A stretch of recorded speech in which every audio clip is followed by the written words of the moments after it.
ये किसकी बोली है पता है? हाँ, ये कोयल की बोली है। तो आज हम लोग कोयल, प्यारी कोयल कविता जो सुभद्रा कुमारी चौहान ने लिखी है, उनका हम आनंद लेने जा रहे हैं। उस कविता से संदेश लेने जा रहे हैं। हम समझने का प्रयास कर रहे हैं कि कोयल हमें क्या संदेश दे रही है, कोयल का जीवन हमें क्या संदेश दे रहा है। प्रस्तुत कविता के माध्यम से हम ये समझने का प्रयास करेंगे कि कोयल के द्वारा कोयल, प्यारी कोयल शीर्षक कविता से के माध्यम से दिए गए संदेश का हमारे जीवन में क्या महत्व है। क्या कोयल का संदेश हमारे लिए उपयोगी है? क्या कोयल हमें संदेश दे रही है? सुभद्रा कुमारी चौहान ने प्यारी कोयल के माध्यम से हमें जीवन के उस गुण रहस्य को बतलाने का प्रयास कर रही हैं जिनसे हम अपरिचित हैं। और यदि इन्हें पर ये इस रहस्य को हम समझ लें तो हमारे जीवन में प्रेम भाईचारा हो, हम लोग आगे बढ़ सकें, एकता कायम रख सकें। तो आइए इस कविता का आनंद लें। प्यारे बच्चों, welcome to your mate and education channel. प्यारे बच्चों, आज हम कक्षा 3 की कविता पढ़ रहे हैं और समझ रहे हैं। आज हम लोग समझेंगे कवयित्री सुभद्रा कुमारी चौहान द्वारा रचित कविता प्यारी कोयल।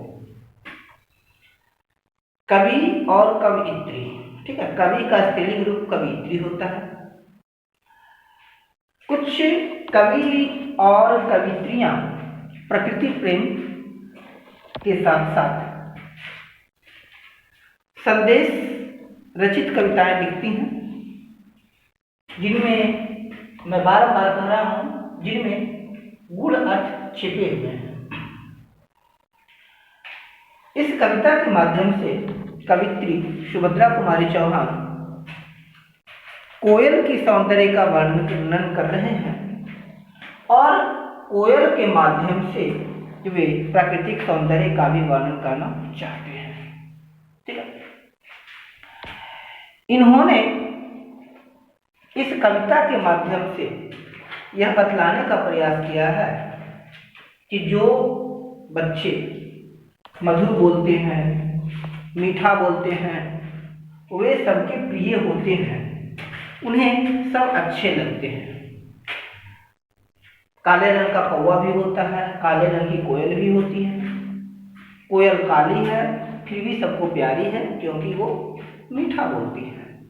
कौवा किसी को प्यारा नहीं होता क्योंकि उसकी आवाज़ कर्कश होती है, उनकी आवाज़ में कड़वापन होता है। अर्थात कहा जाता है कि आप कोयल सा मीठा बोलो, मधुर बोलो, आप प्रिय बनोगे। चलिए पहले गायन करते हैं। देखो कोयल काली है पर मीठी है इसकी बोली, इसने ही तो कूक कूक कर आमों में मिश्री घोली। पहले 4 लाइन समझते, 4 पंक्तियां। देखो कोयल काली है पर मीठी है इसकी बोली, इसने ही तो कूक कूक कर आमों में मिश्री घोली। यहाँ आम फलों का राजा है, आम फलों का राजा है। अगर हम कोयल को बाल मन से समझे, छोटे बच्चे जो शरारत करते हैं, तो छोटे बच्चों को खेलना सबको पसंद होता है। कहते हैं देखो कोयल काली है पर मीठी है इसकी बोली। कोयल काली है, कोयल बदसूरत है, कोयल की कोई अच्छी सूरत, शकल सूरत की नहीं है। कोयल बदसूरत होती है, काले रंग की है, लेकिन चूंकि ये मीठा बोलती है, मधुर बोलती है, इनकी आवाज में मीठापन होता है, अपनापन होता है। वही कहते हैं देखो कोयल काली है पर मीठी है इसकी बोली। कोयल काली है, कोयल बदसूरत है, लेकिन इसकी बोली, इसकी भाषा मीठी है, मधुर है, एक अपनापन का भाव है इसमें। इसने ही तो कूक कूक कर आमों में मिश्री घोली। आगे कहते हैं कि लगता है कि आम पहले खट्टा होता है, कच्चा आम खट्टा होता है तो कच्चा आम इसलिए खट्टा होता है क्योंकि उसको कोयल की आवाज़ नहीं सुनाई पड़ती है। लेकिन जब कोयल आती है उस पेड़ पर और अपनी मीठी आवाज़ से उसमें मिश्री घोल देती है, उसमें मिठास भर देती है, अर्थात कोयल की आवाज़ इतनी मधुर है, कोयल की आवाज़ इतनी मिठास है कि वो मिठास आमों में भर जाता है। ऐसा लगता है मानो कोयल ने कूक कूक कर आमों में मिश्री घोल दी है, आमों में एक मिठास भर दिया है। इस 4 पंक्तियां का मतलब क्या हो गया?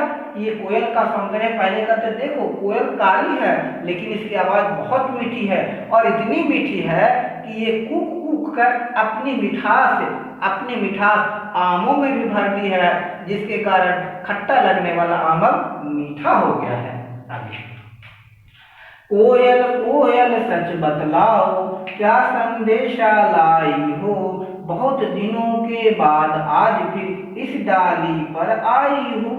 अब आगे कोयल से पूछते हैं, कोयल कोयल सच बतलाओ क्या संदेशा लाई हो, बहुत दिनों के बाद आज फिर इस डाली पर आई हूँ। अब कोयल हमेशा नहीं रहती है, तो कहते कोयल थी नहीं, तो कहते कोयल कोयल सच बतलाओ। सच बतलाना कोयल रानी, झूठ मत बोलना, सच बतलाना। क्या क्या संदेशा लाई हो, कौन सा संदेश लाई हो, कौन सा ऐसा मधुर संदेश लाई हो जो आमों को दी हो, हम सबको दे रही हो। ये बताओ कौन सा संदेश लाई हो, कौन सी ऐसी सूचना लाई हो, कौन सा ऐसा समाचार लाई हो।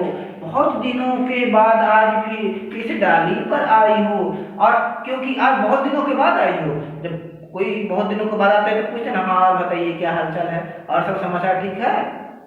तो कोयल से पूछ रहे हैं कि हाँ कोयल रानी बहुत दिनों के बाद आई हो, कहाँ कहाँ घूमी, क्या क्या देखी, क्या संदेशा लाई हो, क्या नया घटना घटा, ये भी कवि इनसे पूछ रहे हैं। कवित्री इनसे पूछ रही है, ए कोयल रानी सच बतलाना, कहाँ से घूम कर आई, क्या संदेशा लाई हो, जग के लिए, अपने लिए, मेरे लिए, ये संदेशा मुझे बतलाओ। कैसे? अपनी मधुर आवाजों में, अपनी मीठी बातों में, और साथ ही ये भी बतला दो कि क्या संदेशा आमों को दे दी हो कि उसमें मीठापन आ गया है, मधुरता आ गई है। ऐसा क्या कर दिया है आपने, आपकी आवाज में कौन सा जादू है कि जब आम मीठा हो सकता है तो फिर हमारी कड़वाहट क्यों नहीं दूर होती। वास्तव में कवित्री इस कविता के माध्यम से हम सबको संदेश देना चाहते हैं कि यदि कोयल की मीठी बोली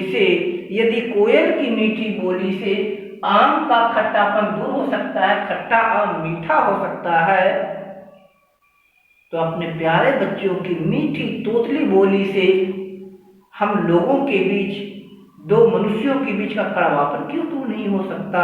हो सकता है। आगे, क्या गाती हो किसे बुलाती, क्या गाती हो किसे बुलाती, बतला दो कोयल रानी, प्यासी धरती देख मांगती, हो क्या मेघों से पानी।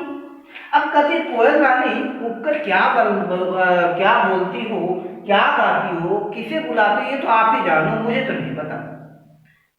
भाई कोयल की भाषा कौन समझे? कोयल की भाषा तो कोई नहीं समझते, केवल उनकी कूक सुनते, कू कू, तो कूक कूक कर जो बोल रही है, तो वही कहते क्या गाती हो किसे बुलाती, बतला दो कोयल रानी। ऐ कोयल रानी ये बतला दो क्या गा रही हो, किसे बुला रही हो। अब अंदाजा लगाते हैं, ये तो नहीं समझ में आ रहा है कि क्या गा रही है, क्या बुला रही है, परंतु हाँ वो कूक कर किसी को बुला रही है, कुछ गा रही है। कहते प्यासी धरती देख मांगती, हो क्या मेघों से पानी। हे कोयल रानी, क्या धरती की प्यासी धरती को देखकर, गर्म धरती को देखकर तुम्हें भी इस पर दया आ गया, जो मेघों को बुला रही हो, आओ उसे बुला रही हो, और क्या मेघों को कह रही हो यो मेघ राजा बरस जाओ, क्या धरती की प्यास बुझा जाओ।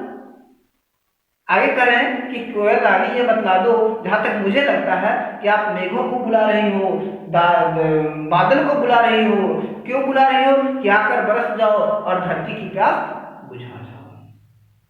कवित्री सुभद्रा कुमारी चौहान बाद में ये सोचते हैं कि संभवतः बाद में यही सोचता है कि वो गा गा कर कूक कुकर पहले तो आमों में मिश्री घोल दी और उसके बाद वो बादलों को ही बुला रही है। क्यों? क्योंकि वो प्यास, ताकि वो प्यासी धरती का प्यास बुझा सके। धरती पर जो जीवन है जो समाप्त हो गया था गर्मी के कारण, जो सारे पौधे नष्ट हो गए थे, जीवन कष्टप्रद हो गया था, उस कष्टप्रद जीवन में बारिश की सुहानी सी ठंडी सी फुहार आ सके और नव जीवन लौट सके। सुभद्रा कुमारी चौहान कोयल से पूछती हैं। अब कोयल के बारे में और जानने की इच्छा रखती हैं, वो और जिज्ञासु प्रवृत्ति की हो गई हैं। पहले तो बहुत दिनों के बाद आने के बाद कोयल से शिकायत करती है, उनका कुशल क्षेम पूछती है। पहले पंक्ति में तो कोयल का परिचय दे रही है ना, पहले पैराग्राफ में 4 पंक्तियों में कोयल का परिचय, आगे की 4 पंक्तियों में उसका कुशल क्षेम पूछी, आगे की 4 पंक्तियों में समझने का प्रयास किया है कि कोयल क्या गा रही है। आगे की 4 पंक्तियां, अब कोयल यह मिठास क्या तुमने अपनी माँ से पाई है, माँ ने ही क्या तुमको मीठी बोली यह सिखलाई है। कोयल यह मिठास क्या तुमने अपनी माँ से पाई है। कहते हे कोयल रानी, ये बताओ कि जो तुम्हारी बातों में मिठास है, मधुरता है, क्या तुमने माँ से सीखी है? क्या तुमने माँ से पाई है? क्या तुमने माँ ने सिखाया है? माँ ने ही क्या तुमको मीठी बोली यह सिखलाई है। और यही बता दो कि मीठी बोली बोलना क्या माँ ने सिखलाया है या किसी और ने सिखलाया है। आगे की 4 पंक्तियों में वही पूछ रहे हैं, कवि इसलिए जानना चाह रहे हैं कि जो मीठी बोली है, जो मिठास है बोली में, ये माँ से पाई हूँ, क्या माँ ने सिखलाया है। अर्थात इन पंक्तियों के द्वारा कवित्री यह बतलाने का प्रयास करती हैं कि बच्चों का व्यवहार कैसा होगा, ये माँ पर बहुत कुछ निर्भर करता है। यदि कोयल अपनी माँ से मीठी बोलना सीख सकती है, तो आप अपनी माँ से क्यों नहीं मधुर बोलना, सदाचार सीख सकते हो, प्रेम सीख सकते हो। आगे, डाल डाल पर उड़ना गाना जिसने तुम्हें सिखाया है, सबसे मीठे मीठे बोलो यह भी तुम्हें बतलाया है। हे कोयल रानी, ये बतला दो कि तुम्हें मीठी बोलना किसने सिखाया है? माँ ने सिखाया है। माँ ने सिखाया है क्या, या उसने जिसने डाल डाल पर उड़ना सिखाया, गाना सिखाया, किसने सिखाया है? ये बतला दो। माँ ने सिखाया है या उसने सिखाया जो तुम्हें उड़ना सिखाए, गाना सिखाए, है ना। सबसे मीठे मीठे बोलो यह भी तुम्हें बतला, क्या जिन्होंने तुम्हें उड़ना सिखाया है, जिन्होंने तुम्हें चलना सिखाया है हाथ पकड़कर, क्या उन्होंने एक मीठा बोलना सिखाया है? यह बतला दो। यानी अर्थात ये इसके द्वारा वो कह रही है कि बतलाओ तुम्हें मीठा बोलना किसने सिखाया है? तुम्हारी माँ ने सिखाया है या फिर पिता ने सिखाया? यहाँ ये माँ का वर्णन है। कहते हैं कि आपको मीठा बोलना किसने सिखाया? माँ सिखाई है या फिर उस पिता ने सिखाया जो आपको डाल डाल पढ़ना सिखाए, जो गाना सिखाए, उसने सिखाया। सबसे मीठे मीठे बोलो यह भी तुम्हें बतलाया, या तुम्हारे भाई बंधु ने बतलाया कि सबसे मीठे बोलो, मधुर बोलो, किसने सिखाया? ये बतला दो। ये पूछ रहे हैं कि तुम्हें मीठा बोलना किसने सिखाया? माँ ने सिखाया, पिता ने सिखाया, भाई बहन ने सिखाया, किसने सिखाया? आगे की अंतिम 4 पंक्तियां, बहुत भली हो तुमने माँ की बात सदा ही है मानी, इसीलिए तो तुम कहलाती हो सब चिड़ियों की रानी। कचा बहुत भली हो, बहुत अच्छी हो, बहुत प्यारी हो। क्यों प्यारी हो? सकल सूरत के कारण प्यारी नहीं। क्यों प्यारी हो? क्योंकि तुमने सदा माँ की बात मानी हो। तुम प्यारी इसलिए हो कि तुम माँ की बात मानी हो, माँ ने जैसा कहा है वैसा की हो, इसलिए तुम बहुत ही भली हो। और चूंकि तुम माँ की बात मानी हो, इसीलिए तुम्हें सभी प्यार करते हैं और तुम सभी चिड़ियों की रानी कहलाती हो। सारांश में कहा जा सकता है संक्षेप में कि कवित्री इस प्रस्तुत कविता प्यारी कोयल के माध्यम से यह हम लोगों को संदेश दे रहे हैं कि हमें सदा मधुर बोलना चाहिए, प्रेम का व्यवहार करना चाहिए, भाईचारा सीखना चाहिए और ये सब चीज़ें हमें अपने माता पिता से संस्कार में लेना चाहिए। हमें कि कोई हमारे माता पिता प्रेम भाईचारा ही सिखाते हैं, मधुर बोलना सिखाते हैं, लड़ाई झगड़ा करना नहीं सिखाते हैं।